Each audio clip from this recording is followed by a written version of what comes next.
Very, very happy morning and a good morning. A beautiful moment to start reading and to enjoy what Eckhart experienced, and we are experiencing it along with it. It's so beautiful to experience my own experience. अपने ही experience से I am so inspired and empowered. तो चलिए आगे चलते हैं। Book है the power of now, writer है Eckhart टोले, पेज नंबर 70 पे थे। तो राइटर कहता है, आर यू वरिड? क्या आप चिंता में हैं? क्या आपके पास में बहुत सारी ऐसी थॉट्स हैं कि ये हो जाएगा तो क्या होगा, वो हो जाए तो क्या होगा, ऐसे हो गया तो क्या होगा?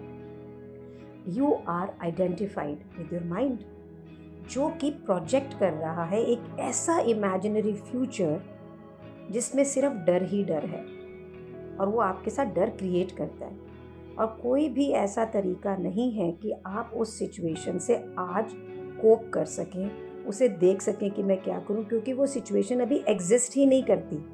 ये एक दिमागी भूत है। आप ना इस लाइफ कोरोडिंग, जैसे जंक लगता है, जैसे रेत चलती है, ख़त्म होती चली जाती है समुद्र के तट से, कोरोड करना किसी चीज़ को। तो राइटर का कहना है कि ये जो इनसैनिटी है ना, पागलपन है जो कि लाइफ को ख़त्म करता चला जाता है, इसको आप अभी अपने प्रेजेंट मोमेंट को एक्नॉलेज करके, जान के कि ये ज़िंदगी मेरी इसी मोमेंट पे है, आप अपनी हेल्थ और ज़िंदगी को बचा सकते हैं। अवेयर हूँ अपनी ब्रीदिंग के लिए, जो सांस आप ले रहे हैं ना उसके लिए जागरूक हूँ, और देखो कि ये जो एयर बॉडी के अंदर इन आउट जा रही है उसको महसूस करें, और इस अंदर की जो एनर्जी है, इनर एनर्जी फील्ड, उसको फील करो। सिर्फ आपको डील क्या करना है, आपको सिर्फ जो डील करना है ना वो सिर्फ इस मोमेंट को करना है, रादर देन इमेजिनरी माइंड के प्रोजेक्शंस को हम करें। अपने आप से पूछो कि इस समय में मेरे पास में क्या प्रॉब्लम है, अगले साल नहीं, कल नहीं, आज से 5 मिनट बाद भी नहीं, इस पर्टिकुलर मोमेंट में क्या गड़बड़ है। सो अगर आप ये सोचेंगे तो आप देखेंगे कि आप इस मोमेंट से तो हमेशा कोप कर सकते हैं, लेकिन आप भविष्य से कोप नहीं कर सकते हैं, और इसकी ज़रूरत भी नहीं है, करने की ज़रूरत भी नहीं है। तो इसका जो उत्तर है ना वो है ताकत, राइट एक्शन, और the resource will be there when you need it, not before, not after. So अगर कोई चीज़ भविष्य में होनी है ना तो उसका एक्शन राइट जो होना है ना, वो उस समय उसकी रिसोर्सेज भी मिलेंगे आपको, उससे पहले नहीं कुछ मिल सकता है।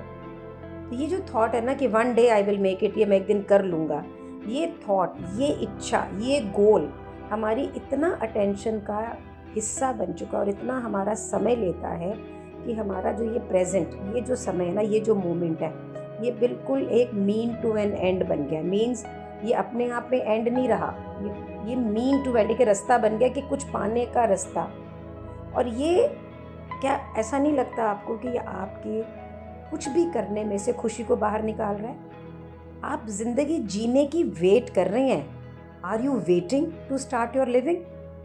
और अगर हम ऐसे जी रहे हैं ना इस माइंड पैटर्न के साथ में कि मैं ये मिल लूँगा, मेरे को ये हो जाएगा, मैं ये पालूँ तो ठीक हो जाएगा, सो आप ज़िंदगी भर चाहे कुछ भी अचीव कर लेंगे ना, तो प्रेजेंट आपका जो आज है ना वो कभी भी गुड इनफ नहीं होगा, क्योंकि आप उससे बेटर भविष्य के लिए ही चलते चले जाएंगे। सो जो परफेक्ट रेसिपी है ना कि परमानेंट डिससेटिस्फैक्शन के होने की, वो यही है कि नॉन फुलफिलमेंट। आपको नहीं लगता ये ठीक है?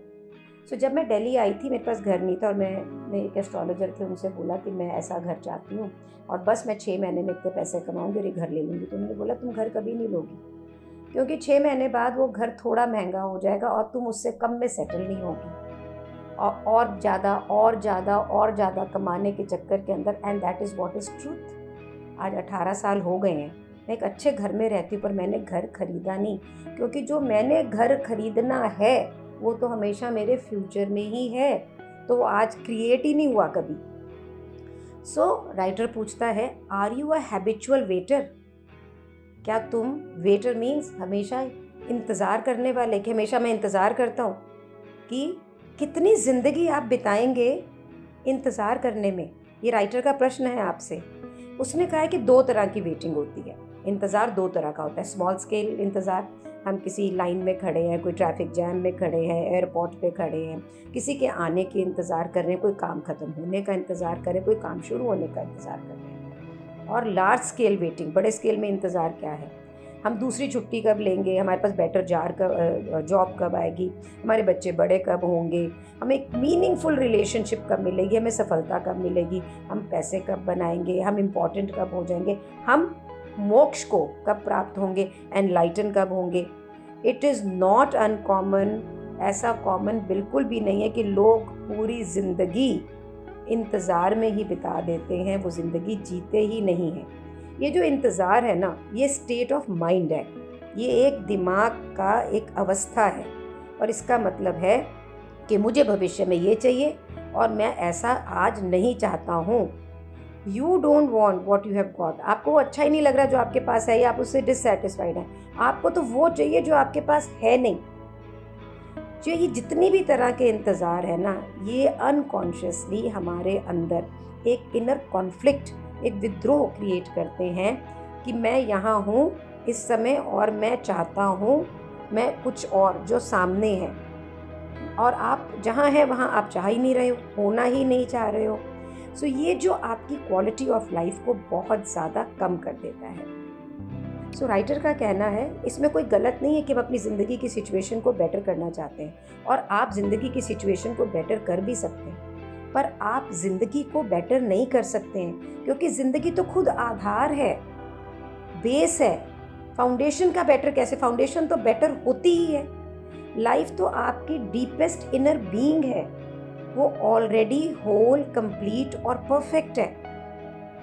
आपकी जो लाइफ की सिचुएशन होती है ना, वो आपके सर्कमस्टेंसेस और आपके एक्सपीरियंस पे बेस होती है।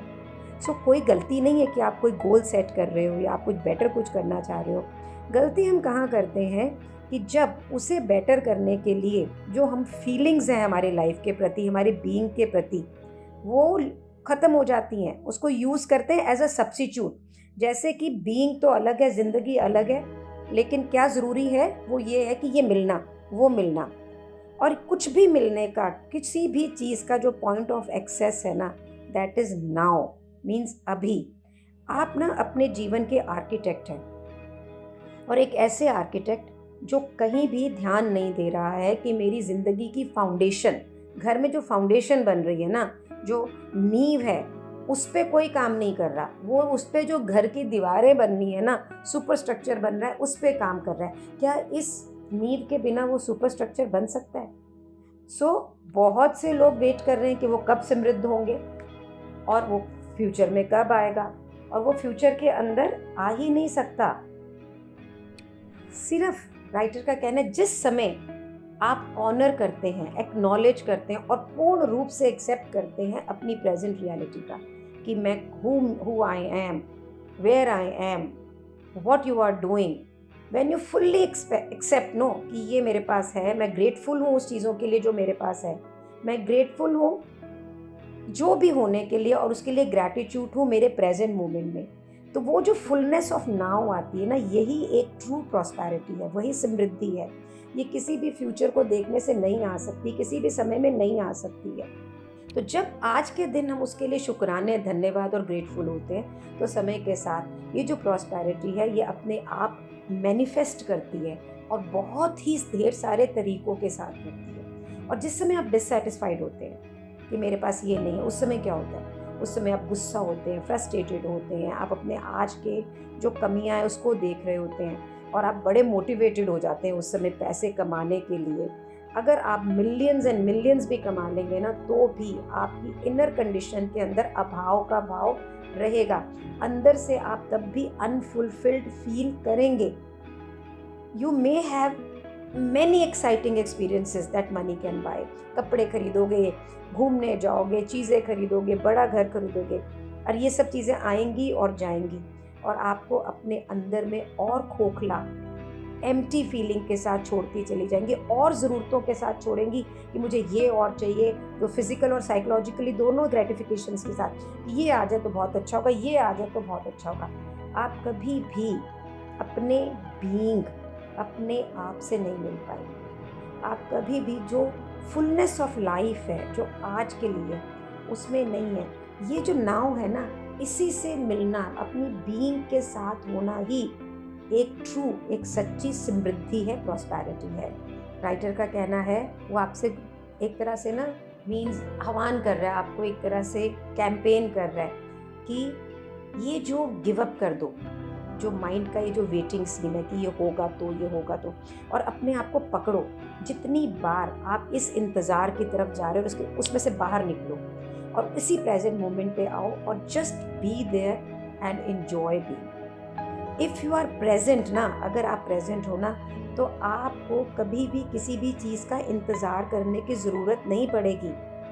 सो कभी भी अब आपके पास कोई बोले sorry to have you kept waiting, कि अरे मैं देरी हो गई, मैंने आपको वेट करते हुए रखा, सो आप कह सकते हैं that's all right, I wasn't waiting, I was just standing here enjoying my self, enjoy in me my self. Can you imagine कि आप जिंदगी में किसी का भी इंतज़ार नहीं कर रहे, क्योंकि आप इतने पूर्ण हैं, अपने आप में इतने पूर्ण है कि किसी भी चीज़ का इंतज़ार ही नहीं है। ये अपने आप में कितनी पावरफुल थॉट है, और हम अदरवाइज़ कितने इरिटेट होते हैं, हमारा टाइम वेस्ट हो रहा है। रादर देखा जाए तो हम उसकी इंतज़ार में, वेट में टाइम वेस्ट करें, नहीं तो हम अपने आप में ही पूर्ण हैं। तो राइटर ने बोला है कि ये ना कुछ दिमाग की ना हैबिचुअल आदतान है, स्ट्रैटेजीज हैं, तरीके हैं, ताकि वो हमें प्रेजेंट मोमेंट में जाने ही ना दे और एक ऑर्डिनरी अनकॉन्शियसनेस की स्टेट को बना के रखे। And it is very easy to overlook, क्योंकि हम ना, ये हमारी नॉर्मल ज़िंदगी का हिस्सा बन चुका है, तो हमें पता ही नहीं लगता कि हम ऐसा कर रहे हैं। ये बैकग्राउंड में ना स्टैटिक परपेचुअल डिस्कॉन्टेंट, हमेशा एक असंतोष हमारे यहाँ, हमारे पास परपेचुअल है, हमारी ज़िंदगी में चलता ही जा रहा है, और ये उसके हम आदी हो चुके हैं, यही ज़िंदगी हमारे लिए नॉर्मल हो गई है। लेकिन जैसे जैसे हम प्रैक्टिस कर रहे हैं, अपनी इनर मेंटल इमोशनल स्टेट, हमारी भावनाओं की स्टेट को मॉनिटर कर रहे हैं, उसी तरह से आसान होता जा रहा है और आसान होता जाएगा कि हम किस तरह हमारे पास्ट और फ्यूचर के अंदर बिल्कुल ट्रैप्ड हैं, बिल्कुल बंदी है उसके अंदर। तो जैसे जैसे हम इसको करेंगे ना, तो वैसे वैसे हम इस अनकॉन्शियस, अचेतन मन से निकलते हुए, जो ये एक सपनों जैसी दुनिया में हम हैं, उसमें से बाहर निकलते हुए प्रेजेंट में आएंगे। राइटर कहता बिवेयर, ध्यान रखना कि ये जो झूठा और ये जो बड़ा दुखी सेल्फ है ना, जो कि माइंड आइडेंटिफिकेशन, माइंड की पहचान के साथ में और समय पे रहता है, इसको मालूम है कि अगर आप प्रेजेंट मोमेंट यानी आज में जीने लग गए तो इसकी मृत्यु हो जाएगी। ये इससे बहुत डरता है और ये हर वो चीज़ करेगा जिससे आप उस तरफ ना जा पाएं, और ये आपको उसमें से हर तरह से बाहर निकालेगा, और ये सोचेगा कि आप हमेशा हमेशा उसके साथ ट्रैप रहें और बंधक रहें। ये तो हमारे ऊपर है कि हम कैसे जीना चाहते हैं, और हम क्या ज़िंदगी भर बंधक रहेंगे, बंधक अपनी खुद की भावनाओं, अपनी खुद की आइडेंटिफिकेशन से, या हम स्वच्छंद होके यूनिवर्स में शरीर होते हुए भी उड़ेंगे। जैसे मैं चिड़िया को देखती हूँ तो मुझे बहुत इंस्पायर करती है, उन्मुक्त, उन्मुक्त। It's beautiful to be like that. मैं वो जो वायु उसकी स्किन को लगती होगी, जिस फ्लो से वो ऊपर नीचे जाती होगी ना, क्या बात है। सो हमारे मन में भी वो शक्ति है कि हम उतने ही उन्मुक्त हो सकें। So let's practice this today to be in absolutely at guard off जब भी हम किसी फ्यूचर वांट के चक्कर में पड़े, और एक्नॉलेज करें, अपने आप को ग्रेटिफिकेशन में लाएं, शुक्राने करें, धन्यवाद करें जो हमारे पास ऑलरेडी है। Thank you so much for being in my life, thank you so much. अगर आप ये बुक ना सुन रहे होते तो शायद मैं भी ये ना पढ़ रही होती, और ये क्रिएशन जो मेरी लाइफ में हो रही है वो पता नहीं होती कि नहीं होती। It's a beautiful moment today. Thank you so much.